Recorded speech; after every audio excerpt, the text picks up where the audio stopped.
원피스 1064화 번역 리뷰 분석. 1064화에서 주된 내용은 지난 스토리들과 이어지는 부분이 많습니다. 검은 수염 티치와 트라팔가 로우의 디간의 전투, 샬롯 푸딩의 납치, 빅맘의 죽음, 루피 일행을 나이를 어리게 만든 주얼리 보니, 3갈래로 나뉜 밀짚 모자 해적단 이 정도가 될 것 같습니다.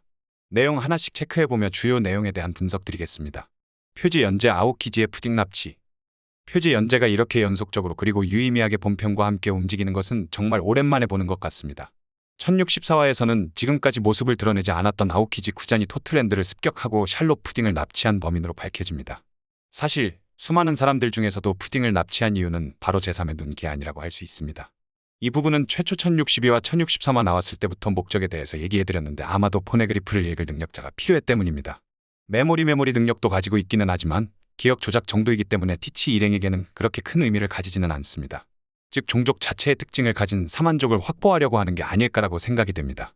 현재 기준으로 포네그리프를 읽을 수 있는 사람이라고 알려진 것은 오하라의 유일한 생존자로 알려진 악마의 아인 니코 로빈뿐입니다.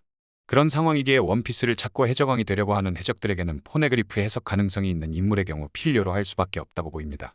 거기다가 이번 화에서 푸딩이 제3의 눈이 개안을 했다고 나오면서 빅맘의 죽음에 대해서도 언급을 합니다.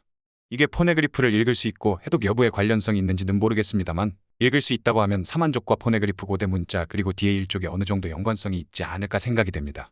애초에 고대 문자를 제3의 눈으로 읽을 수 있다는 설정이 확실한 것은 아니지만 해독이 가능하다면 어떠한 이유나 연결고리가 있기 때문에 해독이 가능할 것으로 추측하고 있습니다. 검은 수염 티치 vs 소우 그리고 아카이노 카타쿠리 개입. 로우가 각성한 열매 능력으로 티치를 공격을 주고받는 상황이 이어집니다. 이번 화에서는 로우가 와노쿤이 에피소드에서 상당히 성장하여 각성 열매 능력을 자유자재로 사용할 수 있음을 보여주는 것 같습니다. 생각보다는 검은 수염 티치 그리고 로우의 전투가 쟁쟁하게 진행이 되는 것 같습니다. 검은 수염 티치의 경우에도 열매를 활용하며 많이 강해진 것은 맞지만 로우 역시 또 상당히 강해졌기 때문입니다. 로우의 하트 해적단이 로우에만 의지하는 모습 때문 대상당히 고전을 할 것이라고 생각을 했었는데 다행인 부분입니다. 하트 해적단 일원들의 전투 장면도 보이면서 완전히 밀리는 상황으로는 연출이 되지 않고 있다는 것이 포인트 같습니다.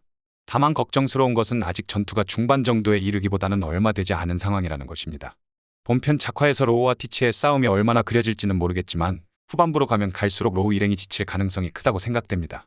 물론 이길 수도 있겠지만 얼마 전에 와노쿠니에서 체력 소모도 상당히 심했고 피로도 역시 높을 상태로 예상되기 때문입니다. 저는 여기서 변수가 두 가지 정도 있다고 생각합니다. 하나는 이 전투 소식을 들은 아카이누, 두 번째는 푸딩을 빼앗긴 카타쿠리의 개입입니다. 개인적으로는 아카이누가 위너 섬에서의 전투에 나타날 확률이 높다고 생각이 됩니다. 이건 뇌피셜이기는 하지만 보니가 검은 수염 티치에게 잡혔을 때도 아카이누가 나타나면서 상황을 정리했었기도 하고 티치와 로우 둘 다 전 칠무에라는 측면에서 해군의 개입 확률이 있다고 봅니다. 또한 본인과 전투를 했던 아오키지가 현재 속한 검은 수염 해적단이라는 이유도 될 것 같습니다. 두 번째인 카타쿠리는 조금은 가능성은 낮다고 보이긴 하지만 등장할 변수로는 알맞습니다. 어찌됐건 현재 본인의 가족들 중 한 명인 샬롯 푸딩이 납치되었기 때문입니다. 작중상에서 카타쿠리는 상당히 가족들을 아끼는 모습, 동생들을 챙기는 모습을 보여줬습니다. 브렐레의 사례를 본다면 100% 아니 58,000%로 푸딩을 구하러 갈 것이라고 생각이 됩니다. 그 시점에 지금 로우와 전투하고 있는 위너 섬이 될지 아니면 다른 시점에서 검은 수염 해적단에게 덤벼올지는 미지수인 부분이기는 합니다. 가장 베스트는 로우가 궁지에 몰리는 상황이 되었을 때 그때 나타나서 깽판을 쳐준다면 가장 좋을 것 같습니다.